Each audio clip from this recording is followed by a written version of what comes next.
અંકલેશ્વર જીઆઈડીસીમાં આંતરરાષ્ટ્રીય કૃષ્ણ ભાવનામૃત સંઘ ઇસ્કોન દ્વારા પંચની ભગવાન જગન્નાથની રથયાત્રા આયોજન કરવામાં આવ્યું હતું।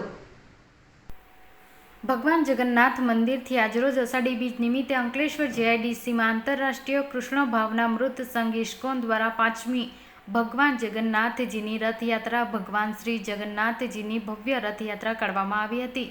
ભગવાન જગન્નાથજીની રથયાત્રા માનવ મંદિર ખાતે પૂજા અર્ચના સાથે પ્રસ્થાન કરાવવામાં આવ્યું હતું, જેમાં ગુજરાત પ્રદેશ શિવસેનાના પ્રમુખ કેશાર પાટીલ તેમજ ઉદ્યોગ મંડળના પ્રમુખ જસુ ચૌધરી સહિતના આગેવાનોનું ઇસ્કોન દ્વારા સ્વાગત કરવામાં આવ્યું હતું। ભાઈ બલરામ, બહેન સુભદ્રા સાથે ભગવાન જગન્નાથજી રથયાત્રા નીકળતા અલભ્ય દ્રશ્યો સર્જાયા હતા।